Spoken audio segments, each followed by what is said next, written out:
Hey, good morning, friends. Mark Holmes here. And as always, I want to thank you guys for watching, commenting, subscribing, and being part of the Jobu Sports Report. Without you guys, this doesn't work without you guys.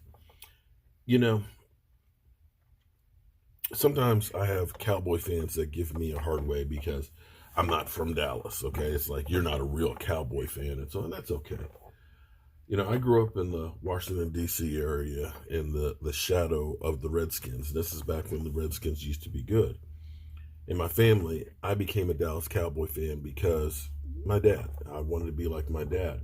And as a little kid sitting there on the couch looking up at him and hearing him cheer for the Cowboys, I wanted to be like him, and that's where my love for the Dallas Cowboys came. And if you want to say I'm a bandwagon fan, back there in the 60s, there was no bandwagon for the Cowboys. They haven't won shit, okay?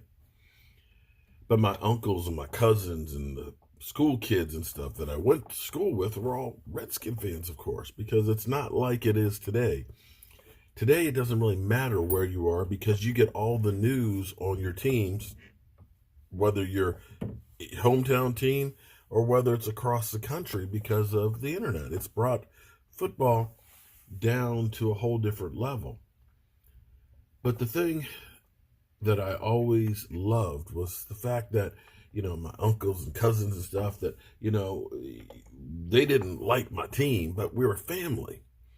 And I give Eagle fans and Redskin fans and Giant fans a hard way to go, but it's not malicious. I'm not one of those Cowboy fans that if I see an Eagle fan, I just want to automatically start swinging. Now, some of you Eagle fans, you're like that. But see, that's part of the joy of football is that rivalry. We had the Redskins had the Chief. The Chief just died a few years ago. And of course, the Cowboys had Whistling Ray. And Whistling Ray, man, that was my dog. I wish I had met Whistling Ray, but I never did. I did meet the Chief. And these two guys, even though they were on opposite teams, they were rivalries, but they were friends. The Chief spoke at Whistling Ray's funeral. And that's the thing that football used to be about. It used to be when you'd see a Cowboy fan, automatically stop because they're a Cowboy fan, and football was the great equalizer. It didn't matter if you were black, white, or anything else. And see, that's the thing that's being missed in this younger generation that, I see it so much on my channel here, where people come in, we can have discussions. I can hate your team, but there doesn't have to be animosity between us. Because that's where football is great. Now, we're dealing with this COVID-19, and this shit's real. I know a lot of you are all out there like, oh man, well, it's a 97% survival rate, man. It's just the flu and things. That's great if you don't get it or you're part of that 97%.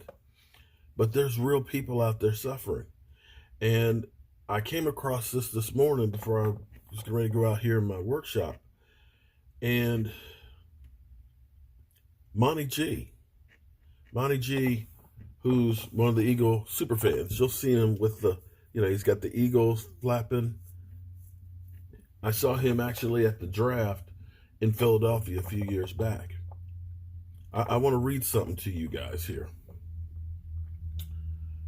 Diehard Philadelphia Eagle fan and beloved hype man Monty G has fallen victim to the corona crisis. Excuse me. I'm not good at reading, sorry, out loud. For the last 3 weeks, Monty has been in a hospital of the University of Pennsylvania. At first, he had trouble breathing, and after testing positive for corona, he was put in an induced coma and on a ventilator. Since then, he's undergone a tracheotomy surgery to help him breathe. Monty is now out of his coma, but at the moment cannot speak, and he is still fighting this. His longtime girlfriend, Wanda, also tested positive for corona, and she has made a full recovery and is now taking responsibility for managing Monty's bills. Sorry, the vacuum cleaner's going off. It is her goal to have Monty return home and focus on his recovery without being burdened with the stress of finances. It's our goal, my goal, and all of Eagles Nation's goal to help both Monty G and Wanda get back to normalcy once he returns home. Wanda is the sole beneficiary of these donations, and the only one who can withdraw, and any money donated will go directly to Monty G's finances. While Monty G cannot speak at the moment due to his tracheotomy, I hope he sees this and the generosity of Eagle fans and knows we have your back. Well, it's not just Eagle fans, because see, we as fans, we're a community, man. It's all of us here together, and this is a fellow man. I hate his team. Believe me, I hate his team.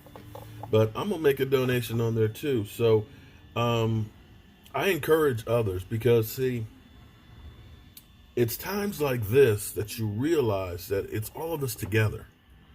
And it's time where you got to realize this petty shit that we fight about in the world, you're an ass, or you're an ass, you don't agree with me, so F you. That stuff needs to go by the wayside. We got to realize that this thing that we are dealing with right now should be the thing that brings us all together to make us realize what is important. To me, this reminds me, or it should be like Independence Day, that it was the survival of mankind, that, forget this borders and, skin colors and, races and creeds and all that. This is all of our asses together. And we need to start acting like this. So the GoFundMe page is Monty G, COVID-19. COVID. I always get that wrong. Relief campaign. And I encourage people to understand there's a lot of people out there suffering. Maybe it's not this one. Maybe it's to a food bank. Maybe it's to, a United Way or whatever. But we all need to look out for others, because this could be you. Shout out Monty G. Hope you get a full recovery so that way I can trash your team. And that's all I want to say about that.